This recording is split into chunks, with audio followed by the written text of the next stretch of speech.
할렐루야! 하나님께서 말씀의 능력으로 임하여 주시고 하나님의 뜻대로 순종하는 자에게 큰 능력을 허락하여 주실 줄로 믿습니다. 오늘 말씀은 골로새서 3장 1절에서 10절까지 말씀입니다. 예수님 믿고 신분이 바뀐 사람들이라는 제목으로 함께 나누도록 하겠습니다.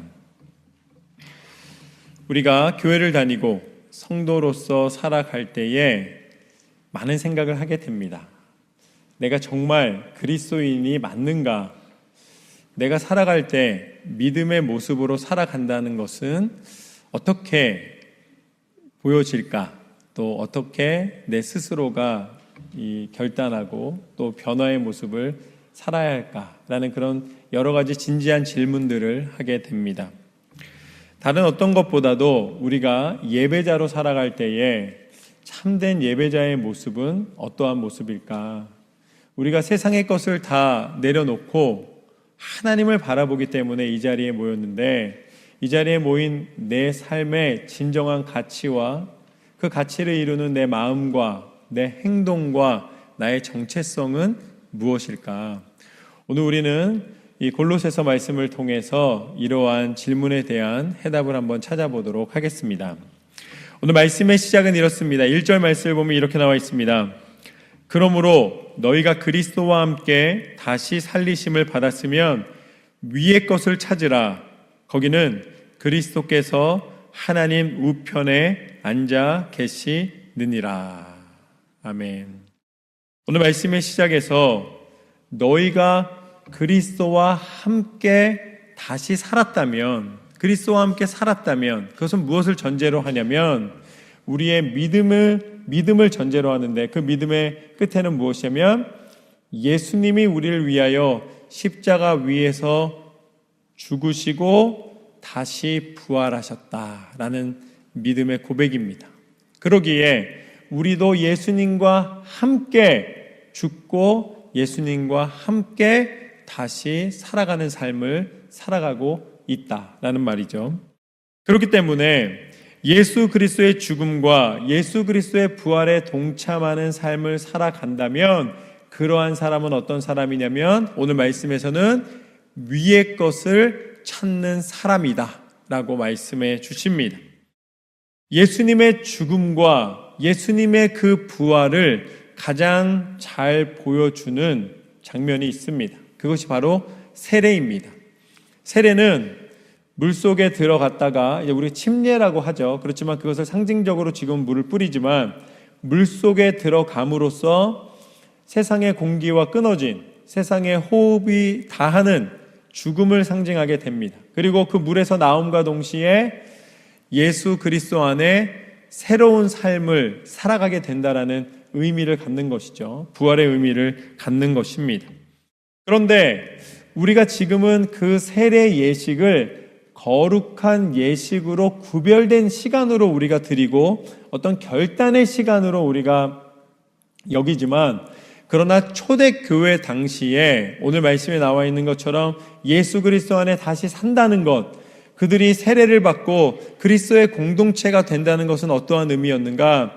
기존에 자기가 속했던 그런 이 소속에서 이제 예수 그리스도를 믿는 믿음의 공동체의 소속으로 바뀌는 것이었습니다. 그런데 이것은 그냥 내가 좋으니까 내 입맛에 맞는 어떤 한 모임에 찾아가서 거기에 멤버가 되는 것이 아니라 예수님을 믿는 그리스도인이 된다는 것은, 당시에 세례를 받는다는 것은 그들이 스스로 죽음의 위협을 감내하겠다는 결단이었습니다.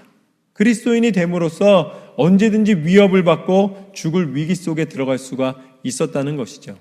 실제 로마 시대에는 이 그리스도인들을, 예수님 믿는 사람들을 박해할 때에 수많은 사람들이 처참한 모습으로 이 죽음을 맞이하기까지 하였습니다. 그러니까 그리스도의 공동체가 된다는 것, 세례를 받는다는 것, 내가 다시 그리스도 안에 새로운 삶, 생명을 얻었다는 것이 육체에 대해서는 큰 고난과 위협을 감내해야 된다는 의미도 가지고 있었습니다.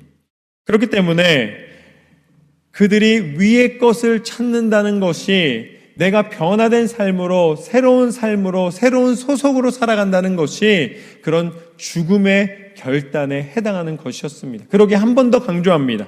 2절 말씀에 보면 위의 것을 생각하고 땅의 것을 생각하지 말라. 이것이 그리스도인의 모습인 것이죠. 이것이 오늘 말씀의 첫 번째 교훈입니다. 생각의 방향을 위에서 아래로 바꾸라. 생각의 방향을 위에서 아래로 바꾸라. 위의 것을 생각하고 땅의 것을 생각하지 말라라고 말씀하셨기 때문에 자칫 오해해서 생각하면은 이 땅의 것은 다 내팽개치고 그냥 하늘의 것만, 그 교회에 소속된 것만 다 해야 된다라고, 그것이 절대적 기준인데 나는 항상 못 미친다라고 오해할 수가 있습니다. 근데 그것은 아닙니다. 어떤 분이 너무 은혜를 받아가지고 이분이 이제는 나는 헌신하는 삶을 살아야겠다라고 마음을 먹고서는 이제 교회 일만 하신 거예요. 남편도 팽개쳐 놓고 자식도 팽개쳐 놓고 그냥 교회 일만, 계속 교회만 거의 살고 교회 일만 하셨습니다. 그랬다가 어떤 일이 벌어졌는가? 물론 그것만은 아니지만 그 가정이 깨졌습니다. 자, 그것을 한번 본 적이 있습니다. 오늘 말씀의 요청은 그런 것이 아닙니다. 땅의 것을 다 내려놓으라는 것이, 모든 세상의 것은 다 팽개쳐 놔라, 이 말이 아니라는 것이죠. 예수님이, 오늘 말씀에 보면 예수님이 하나님의 우편에 계시다라고 표현하고 있습니다. 하나님 우편에, 하나님 오른쪽에 있다는 것이죠. 고대 근동 지방에서는 이 왕이 있고 그 왕의 가장 가까이에서 왕의 모든 권세를 위임받아서 통치를 함께하는 사람이 바로 왕의 오른편에 서는 사람이었습니다. 왕의 오른편에 있다는 것은 왕이라는 지위 외에 요셉이 가졌던 것과 같이 모든 통치의 권한을 위임받을 만한 권세를 상징합니다. 그러니까 오늘 예수님이 하나님의 우편에 계시다는 표현은, 그것은 예수님께서 죄와 사망의 권세를 이기시고 이 땅을 위로 다스리는 권세를 가지셨다는 말씀입니다. 그렇기 때문에 우리가 그리스도인이 되었다는 것은 그 통치 가운데 예수 그리스도의 그 의로운 판단과 결정 가운데 우리가 의지하며 신뢰하며 살아간다는 의미를 갖는 것이죠. 하나님의 통치를 우리는 신뢰하고 하나님의 그 모든 다스리심을 우리는 의지하며 따른다는 것입니다. 그렇기 때문에 3절 말씀에 보면은 이렇게 나와 있습니다. 이는 너희가 죽었고 너희 생명이 그리스도와 함께 하나님 안에 감추어졌음이니라. 우리가 더 이상 땅에 속해 있는 것이 아니라 하나님에게 속하여서 하나님의 관점과 하나님의 마음과 하나님의 생각으로 내 삶의 모든 모습들을 바라보고 이해하고 또 그 곳에서 결정하기 시작한다는 것이죠. 육체의 죽음은 이미 선포가 되었습니다. 모든 사람은 다 죽는다. 이 말을 거부하거나 부인할 수 있는 사람이 없다는 것이죠.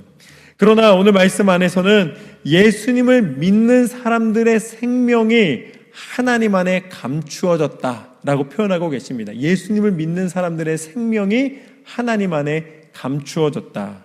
그것은 하나님 안에 감추어졌다는 것은, 이것은 하나님이 우리 가운데 주신 영적인 비밀이 있다라는 것입니다. 영적인 비밀이 있다. 또 한 가지는 하나님 안에 감추어졌다는 것은 하나님이 세상이 공격하지 못하도록 하나님이 보호하신다라는 의미를 가지는 것이죠. 예수 그리스도를 믿는 사람도 육신의 생명은 죽음을 맞이하게 됩니다. 그런데 오늘 말씀에 나와 있는 것처럼 그리스도 안에 있는 생명은, 우리의 영은 누구도 죽일 수 없고 죽지 않는다는 것이죠. 그래서 우리의 영은, 그 영적인 비밀은 우리의 영이 하나님 안에 보호를 받고 하나님이 우리를 그 영원한 생명 가운데 안아주신다는 의미를 갖는 것입니다. 그래서 4절 말씀에 보면 우리 생명이신 그리스도께서 나타나실 그때에 너희도 그와 함께 영광 중에 나타나리라. 예수님은 우리 가운데 다시 오시겠다 약속하셨습니다. 예수님이 이 땅에 다시 오셨을 때에 그 부활의 몸을 힘입고 영원한 생명 가운데 거하시는 예수님이 우리에게 다시 오셨을 때에 어떠한 일이 벌어지는가? 우리에게도 그 부활의 영광에 동참하는 권한을 허락해 주셨다는 것이죠. 그래서 우리의 영은 죽지 않습니다. 우리의 영은 육신이 죽어도 우리의 영혼은 다시 살아서 계속 가는 것입니다. 그때 예수님의 부활과 함께 우리에게 예수님이 보여주신 그 부활의 몸, 하나님이 그 영광에 동참할 수 있는 몸을 허락하여 주셔서 영원한 생명의 은혜가 우리 가운데 있다라고 오늘 말씀에서는 그것을 영광이라고 표현하며 우리 가운데 알려주고 계십니다. 그렇기 때문에 시편 23편 말씀에 보면은 이렇게 나와 있습니다. 내 영혼을 소생시키시고 자기 이름을 위하여 의의 길로 인도하시는 도다. 내가 사망의 음침한 골짜기로 다닐지라도 해를 두려워하지 않을 것은 주께서 나와 함께 하심이라. 주의 지팡이와 막대기가 나를 안위하시나이다. 할렐루야. 우리가 예수 그리스도 안에 보호가 있고 예수 그리스도 안에 권세가 있고 예수 그리스도 안에 안전과 하나님의 은혜가 있는 줄로 믿습니다. 그러기에 하나님 안에 거하는 사람은 예수님의 말씀대로 예수님의 이름을 믿고 따르는 사람은 예수님과 동행하는 사람은 참된 보호와 참된 생명과 영원한 하나님의 나라의 백성 되는 그 은혜를 허락받게 된 줄로 믿습니다. 그 은혜가 이미 허락되었다는 것이죠. 그래서 마가복음 16장 말씀을 보면은 뭐라고 나와 있냐면 17절과 18절 말씀을 보면은 16장에 믿는 자들에게는 이런 표적이 따르리니 곧 그들이 내 이름으로 귀신을 쫓아내며 새 방언을 말하며 뱀을 집어 올리며 무슨 독을 마실지라도 해를 받지 아니하며 병든 사람에게 손을 얹은즉 나으리라 하시더라. 할렐루야. 예수 그리스도 안에 있는 사람에게는 참된 생명의 능력이 임한 그 사람에게는 하나님이 영원한 생명의 약속을 허락하여 주셨을 뿐만 아니라 예수님과 동행함으로 말미암아 이 땅 가운데 살아가는 날 동안에도 하나님의 능력과 하나님의 은혜와 하나님의 그 놀라운 섭리를 고백하며 인정하며 따르며 허락받으며 살아가게 하시는 줄로 믿습니다. 예수님이 선포하여 주신 약속의 말씀입니다.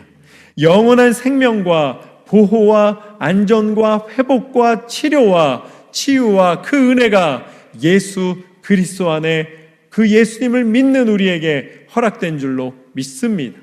이것이 바로 위의 생각에서 이 세상을 바라보는 것입니다. 세상의 절망과 세상의 욕심에 갇혀있는 삶이 아니라 하나님이 우리 가운데 허락하여 주신 것을 기뻐하며 감사하며 그 생명 가운데 하나님의 마음을 품고 세상을 살아가는 것이죠.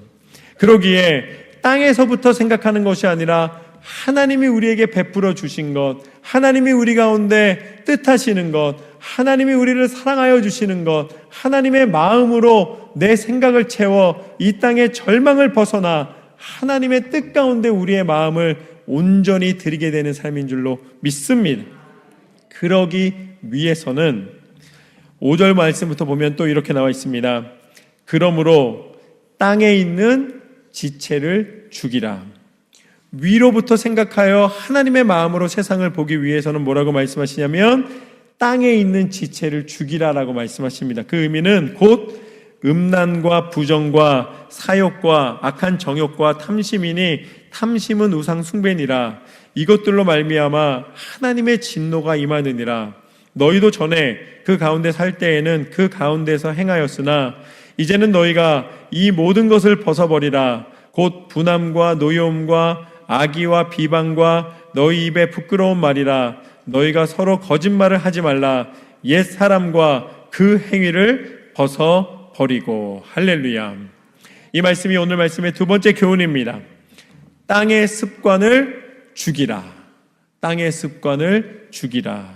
오늘 말씀의 표현을 그대로 가져온 것입니다. 땅에 있는 지체를 죽이라는 이야기인 것이죠. 그것은 무엇이냐면, 예를 들어 오늘 말씀 가운데 탐심을 버리라고 말씀하여 주셨는데, 그 탐심이 원어에서는 이 두 가지 단어가 합쳐진 단어입니다. 더 많다라는 것과 가지다라는 단어입니다. 그러니까 더 많이 가지려 하는 것이 바로 탐심입니다. 그러니까 다른 말로는 만족이 없다라는 것이죠. 탐심이라는 것은 만족이 없다는 것입니다. 그러니까 우리가 부족할 때, 우리가 연약할 때 하나님 앞에, 하나님 이러한 연약함을 긍휼히 여겨 주옵소서, 하나님 이러한 부족함으로 말미암아 우리가 행할 수 없을 때에 하나님 이것을 하나님 허락하여 주옵소서, 이건 탐심이 아닙니다. 그것은 그 부족한 가운데 하나님을 의지하며 하나님 앞에 간구하는 것입니다. 그런데 우리가 가지고 있는데 더 많이 가지고 싶어요. 우리가 무언가를 누리고 있는데 더 많이 누리고 싶어요. 그것은 무슨 소리냐면 내게 주신 은혜에 대한 감사를 잃어버렸다는 것이고, 만족하지 못한다는 것이고, 그것은 결국은 하나님이 내게 베푸시는 기준이 아니라 내가 누군가에게 자랑하거나 내가 스스로의 기준에 만족하기 위한 욕심의 증거라는 것입니다. 우리는 이것을 희망이라고 부르지 않습니다. 이것을 욕심이라고 부르고, 오늘 말씀에서는 그것을 가르켜 내게 주어진 것에 만족하지 않고 더 많은 내 기준을 따르는 것을 우상 숭배라고 분명히 알려주고 계십니다. 하나님이 제일 미워하시는 것 중에 하나라는 것이죠. 그렇기 때문에 우리는 우상을 숭배하고 세상의 기준으로 나를 맞추고 세상을 부러워하고 믿음 없는 모습으로 살아가게 된다면 결국은 그것은 땅에 갇혀서 땅의 지체로 죽어져가는 육신과 동일한 영의 죽음을 맞이하게 된다라는 의미입니다. 하나님께서는 이것을 단호하게 벗어버리라, 단호하게 제하여 버리라, 그것의 영혼을 갉아먹는 그 모든 것에 대하여 영적인 사망을 선포하라고 말씀하십니다. 나는 더 이상 그것에 속하지 않겠노라.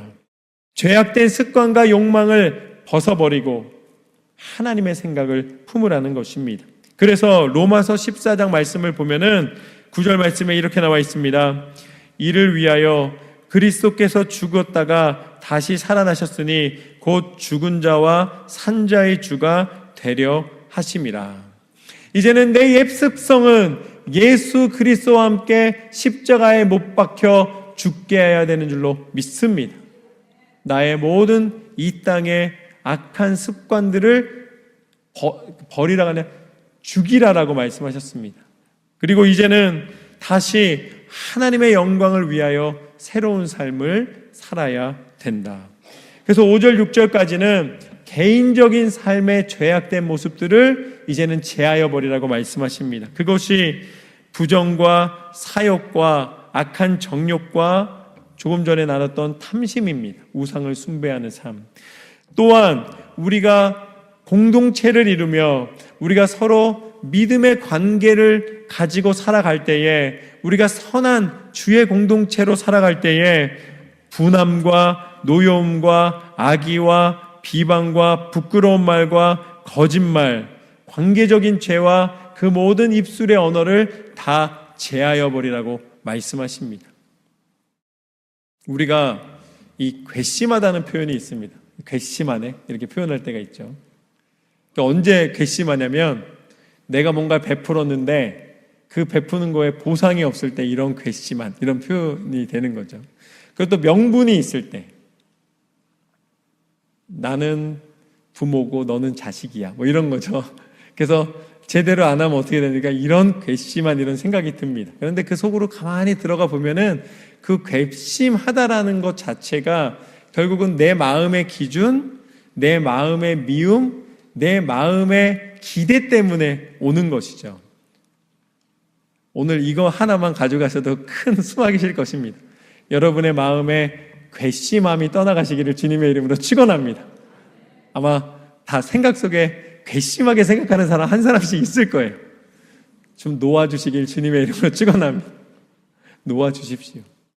우리의 마음이 하나님의 마음을 품고 예수 그리스도의 마음을 품고 넉넉함과 연합과 화해와 배려와 사랑으로 채워진다면 우리가 가지는 마음, 가지는 언어가 달라지게 된다는 것이죠. 그래서 옛 습성과 옛 습관을, 땅의 습관을 다 죽이고 제하여 버리고 하나님 앞에 온전히 나아가는 모습, 그것을 하나님이 기뻐하시는 줄로 믿습니다.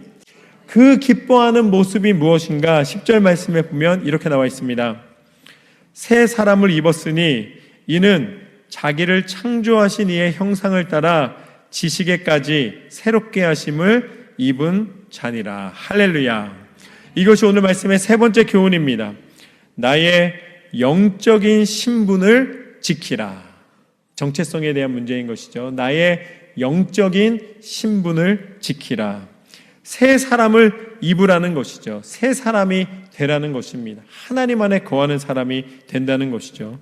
이것은 나의 영적인 정체성이 분명해지는 것입니다. 나는 하나님의 사람이라. 내가 그리스도인이라. 이제는 이 땅의 가치관으로 묶여서 이리저리로 흔들리고 방황하는 삶이 아니라 하늘의 가치관을 가지고 하나님의 뜻을 맞추어 살아가는 사람임을 이야기하는 것입니다. 한 다큐멘터리 같이 인간의 특성에 대해서 이렇게 실험하는 실험이 있었습니다. 그것을 이제 방송국에서 제작을 해서 이제 영상으로 이렇게 보여주는데, 그게 무엇이었냐면 어떤 사람이 길에 서서 차렷 그러는 거예요. 그러면 사람들이 지나가다가 뭐 하는 사람이야? 그러고서는 그냥 지나가는 것이죠. 이상한 사람도 다 있네. 그러고서 그냥 다 지나쳐버려요. 차렷! 그러면 가만히 아무도 그걸 귀 기울여 듣지 않을 뿐만 아니라 오히려 뭐 하는 거냐고 역정을 내는 것이죠. 그도 그럴 것이, 지나가는 사람한테 갑자기 소리를 지르니 얼마나 황당하겠습니까? 그런데 그 똑같은 사람이 경찰복을 입은 거예요. 경찰복을 입은 다음에 지나가다 한 사람 이렇게 다 봐서 이렇게 그때는 친구들 둘이서, 젊은 친구들 둘이서 이렇게 막 이야기하고 있는데 갑자기 가까이 딱 다가가는 거예요. 경찰복을 입고. 그러더니 갑자기 거기서 차렷! 그랬더니 갑자기 두 사람이 갑자기 딱 차렷을 하는 거예요. 엎드려 뻗쳐! 근데 엎드려 뻗치는 거예요. 푸시업 10번! 그랬더니 거기서 팔굽혀펴기를 10번을 열심히 하는 거예요. 얼마나 막 낑낑대면서 열심히 하는 거예요. 다시 그랬더니 일어선 거예요. 그 다음에 물어봤습니다. 왜 팔굽혀펴기 했어? 그랬더니 어리둥절한 거예요. 자기도 모르겠다는 거예요. 이유는 한 가지입니다. 그가 경찰복을 입었기 때문에. 갑자기 경찰이 차렷 그러고 엎드려 뻗치라 그러고 팔굽혀펴기 하라니까 그 경찰복을 입은 그 사람의 그 권위 때문에 그 권위에 복종하게 되었다는 것이죠. 오늘 하나님께서 뭐라고 말씀하시냐면 새 사람을 입으라 라고 말씀해 주셨습니다. 오늘 말씀에 나오는 새 사람을 입는다는 것은 우리가 이제는 옛 습성을 다 벗어버리고 천국을 입으라는 말씀입니다. 저는 여러분이 천국의 신분을 가지시기를 주님의 이름으로 축원합니다. 우리가 천국을 입게 되면 어떠한 일이 벌어지는가? 이 땅의 기준이 아니라 천국 백성으로서, 천국 시민으로서, 천국을 소유한 사람으로서 살아갈 수가 있게 되는 것이죠. 그래서 이 땅에 웬만한 갈등과 그런 여러 가지 이 모습들은 그것 때문에 흔들리거나 속상해하거나 그것 때문에 이 포기하지 않는 삶을 살아가게 된다는 것이죠. 우리의 마음이 담대해지는 것입니다. 우리의 마음이 천국의 소망으로 가득하게 되는 것이죠. 그리고 천국을 입는다는 것, 새 사람을 입는 것이 천국을 입는 것인데 그 천국을 입는다는 것이 바로 예수 그리스도이십니다. 예수 그리스도를 입는다는 것이죠. 우리가 예수님을 입었을 때에 우리를 위해 죽기까지 사랑하신 그 예수 그리스도의 사랑이 우리 가운데 입혀졌을 때에 우리는 더 이상 세상에 속한 사람이 아니라 예수 그리스도의 사람이 되어 예수 그리스도의 담대한 능력을 가지고 이 땅을 변화시키는 참된 그리스도인의 삶을 살아가게 될 줄로 믿습니다. 예수님의 십자가의 능력이 내게 입혀졌을 때에 더 이상 죄와 사망의 권세가 우리를 틈타지 못하게 됩니다. 예수 그리스도를 힘입었을 때에, 예수 그리스도의 부활의 몸을 힘입었을 때에 우리는 이 땅에 속해 있는 슬픔과 마지막이 있는 삶이 아니라 이제는 영원한 생명, 천국의 삶으로 하나님의 은혜를 입게 되는 줄로 믿습니다. 저는 여러분이 천국을 입은 삶이 되시기를 주님의 이름으로 축원합니다. 새 사람을 입으라. 너희를 통하여 하나님의 역사를 나타내시리라. 그 놀라운 은혜가 우리 가운데 나타나시기를 주님의 이름으로 축원합니다. 오늘 말씀을 통해 우리는 참된 그리스도인의 삶의 세 가지를 우리가 함께 나누었습니다. 마음과 행동과 정체성이라는 이 세 가지입니다. 첫 번째, 생각의 방향을 위에서 아래로 바꾸라. 우리는 하나님에 속한 하나님의 백성입니다. 그렇기 때문에 우리는 이 땅을 기준으로 살아가는 사람이 아니라 하나님의 말씀의 기준, 하나님의 그 영혼에 해당하는 그 놀라운 은혜의 기준으로, 그 가치관으로 살아가게 되는 줄로 믿습니다. 두 번째, 땅의 습관을 죽이라. 우리가 하늘의 가치관으로 살아가기 때문에 우리의 삶의 행동이 이제는 더 이상 썩어질 육체의 것으로 채워진 행동이 아니라 하나님의 영광을 나타내는 삶의 모습으로 살아가시기를 주님의 이름으로 축원합니다. 마지막으로 우리의 정체성이 나의 영적인 신분을 지키라. 우리는 천국을 힘입고 하나님의 백성으로, 천국 시민으로 이 땅을 살아가는 사람들인 줄로 믿습니다. 담대히 선포하며 날마다 승리하는 삶을 살아가시기를 주님의 이름으로 축원합니다.